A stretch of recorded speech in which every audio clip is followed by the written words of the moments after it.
Alright guys, so we are back out on our site today after like 4 days of awful weather. It's gonna be a good day though, because the Volvo started first try. I was betting against it, but luckily I was wrong. Anyways, plan for today, we're gonna tear that wall out up to the corner. We're gonna tear more of the top out, and we're just gonna keep building. We actually got some extra hands today, so Blaine and I can base, and them other two boys can build walls, so it's gonna be a good day. 8 inches of snow.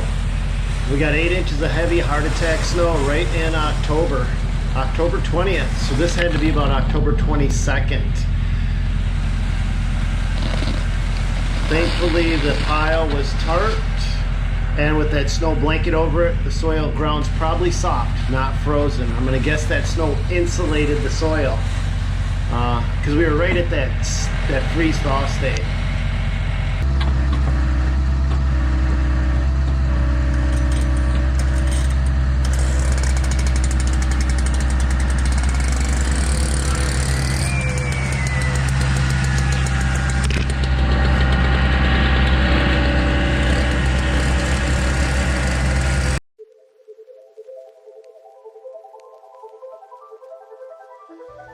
So we're not tearing out the entire retaining wall from start to finish, because we don't want to basically hog up the entire parking lot to do that. So we're going to leave some of it in place while we build, and then we're going to take out just enough that we can build it back up and then use that material to backfill the other portion of the retaining wall. So it's kind of like we're flipping the soil from one side of the site to the other side of the site, but when it gets really bad like this stuff, we have to haul it out.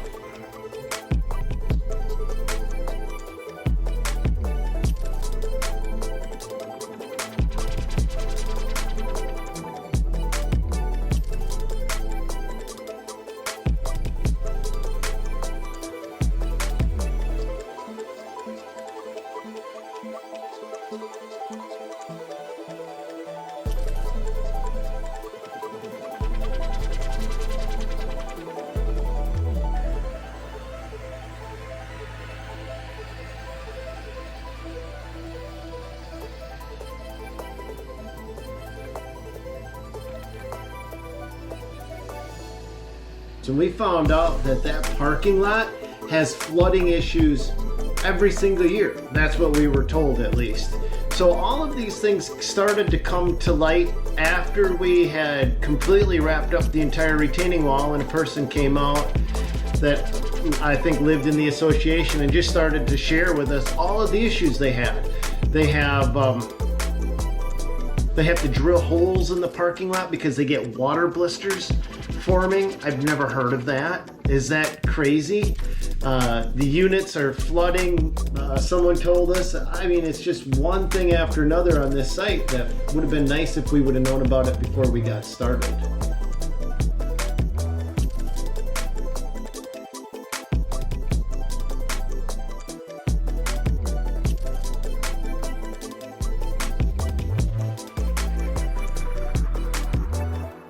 Running a little behind today because we needed glue, and I had to turn around and run back up to my house to get it, because I haven't been keeping it in the truck. I've been keeping it in my house so it doesn't freeze and get wrecked, because that stuff is expensive.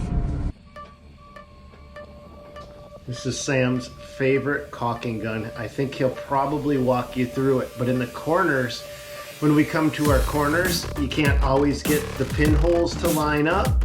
So we heavily glue the corners, and we'll show you how we build a corner. We actually overlay the corners and overcompensate them.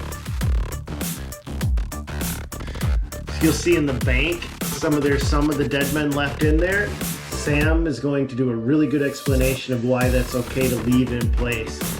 He does it as good as anybody I know can do it, so we'll just let him talk about that in a little bit. That other retaining wall that's above us, that will get yanked and hauled out. It's just some of those dead men can stay in place.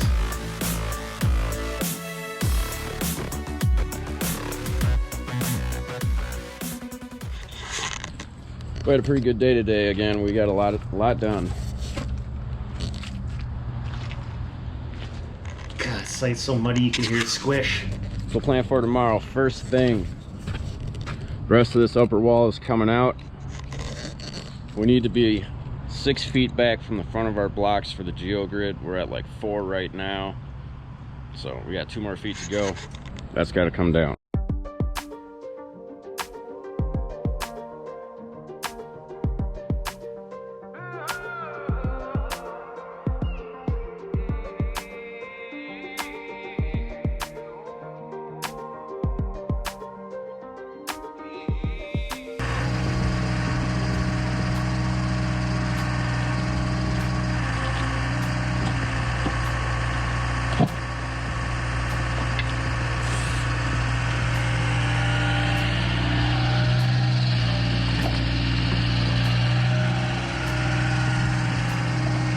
See, if we tear it out too fast and then we get a rain or whatever, it just gives us a little bit more control over the site to remove it in sections and build in sections, and also conserves more of the site itself. We don't tear everything out all at once, but it is a little more difficult to work.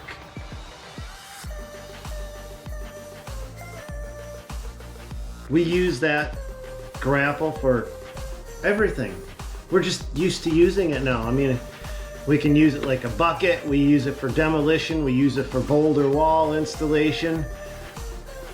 I mean, if we were gonna go dig a full basement or something like that, we'd take it off. But for just what we do, it's just like having an actual hand. You know, compared to a tilt rotator or something else that rotates around like this, they don't have a very good grapple or thumb on them. Like with this thing, this is like having a big old mitt you're working with. It's pretty nice, and it rotates in all the same directions as a tilt rotator. Basically, it just has a different learning curve. Look at all the rock in the retaining wall. So even though we're burying that rock, at times we've got 2 feet of rock, and then this is the face of the wall. We put the rock in and let it fluff down, and then we put the dirt up, but we always keep that 12 inches exposed, even though below it is almost 2 feet of rock, and then it goes back down to 12 inches and then 2 feet. That's how we build it in sections going up. The more drainage aggregate you have, the less your actual drain tile will work. I started to explain this in the other video, but here's a great example. By overcompensating on the drainage aggregate, the entire wall now will weep. There will be no water getting stuck in any one zone, and therefore the drain tile should never actually function. This is kind of a cool, just top down, lets you see how we build these things.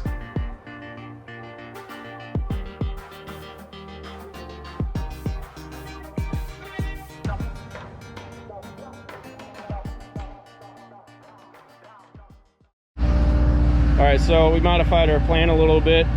Initially, we were going to leave the remnants of this corner of the old timber wall in, but we are going to get a little bit more grit in off of the corner in order for us to get it in at the length we want it to be.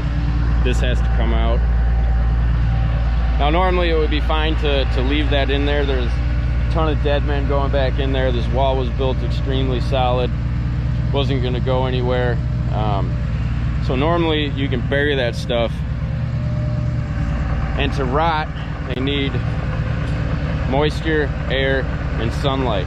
And when you get timbers, for example, encapsulated in that hyper compacted soil where it's not getting access to any light or any oxygen, they're not going to rot.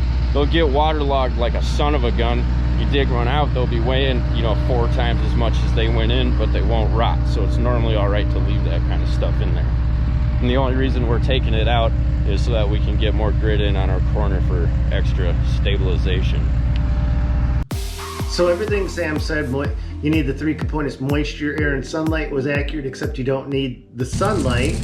But basically what I think he was referring to was meaning it's exposed to the elements. That's going to destroy a retaining wall much faster than if it's buried in dirt. So what I was saying is when we build them in 2-foot lifts, we flip the grid up, then we put the dirt in, we pack that in 2 lifts, boom, boom, and then we roll the grid down, and then we're ready to go for the next one. So we build everything in 2-foot lifts. Hope that's clear. We don't put 2 feet of dirt in. We put 1 foot of dirt in and pack it.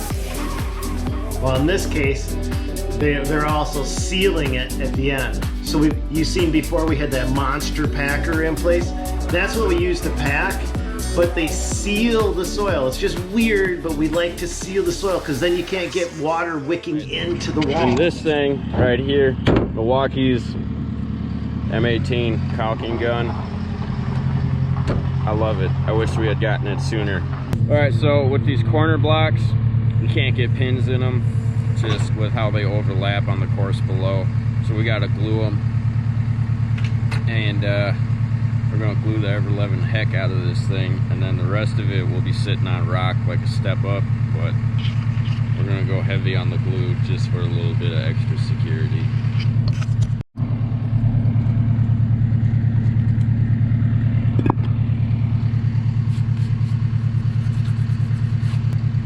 Want to make sure they're super clean and not dusty. All right, like I said, we're gonna go real heavy with the glue, so we're gonna crank this bad boy up to 6.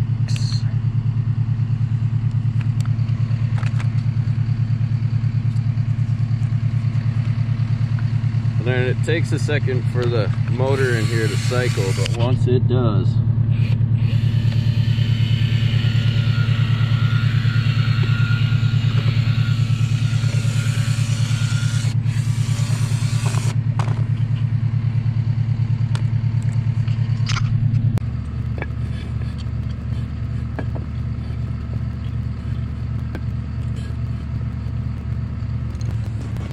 These blocks are Versalock standard units, and they are a solid block, and they are pinned. So the pins go through the holes. They have 2 holes in them, and then you see that slot.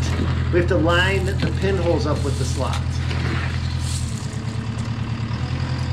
Blaine went to go bust up what looked like a real big chunk of clay, threw a shovel into it. I mean, threw a shovel into it.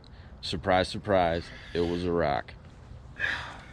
So he ganked his back pretty good. He's been hurting the last couple of days, so he's out getting checked out today. So we are going to be doing it solo out here today. Yeah, Blaine hurt himself pretty bad there for a few days, and we don't like to have anybody work by themselves. But I need to start moving that big old pile of dirt over there.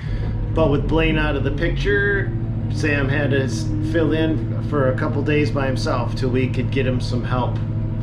Pulled off from another site and brought out to him. See that packer, see that yellow thing right there? That's the packer that we use to put the lifts in, but that's not to be confused with that little 150-pound plate packer. That's a sheep's foot packer that you see over there, and it leaves dimples in the ground. And with rain, snow, we don't want any dimples in the ground. So if it leaves literally dimples in the ground, and we don't want that. So you'll see us flat packing or sheen packing it with the smaller packer. All right, you guys are gonna have to excuse my French on this, but today just went. Here's what's going on. So this is gonna be our outside 90. Right here, and then the wall's gonna start swinging out that way. The first scoop or second scoop we took with the excavator through here, water just started pouring in. That's 4 inches of water sitting there where our bases is supposed to be going, which is like the last thing you want to see when you're trying to put in a base for a wall. We're not 100% sure where it was coming in from. It filled in so fast. Here's what we're going to do to alleviate these water problems we're having on our corner though. So we heard back from the engineer, and all he wants us to do is go down like 3 feet. I'll just go extra heavy with the base so that the water has somewhere to go. And in order to do that, obviously we have to excavate down 3 feet. We just filled this in right now because there's a whole lot of kids running around this complex, and Tim didn't want any of them falling in there or getting hurt. But in order to get down that 3 feet, there's a ratio. So for every foot you go down, you have to go a foot out. So we have to cut a chunk pyramid of the parking lot out in order to get that room in front of where our wall is going to be. to do this correction. So 3 feet down, we need 3 feet in front. We're going to do that right away in the morning, and then after that, as long as nothing else goes wrong, we are just going to get in as much base as we can through here. Okay, so it's not technically 3 feet in front. It's actually a pyramid.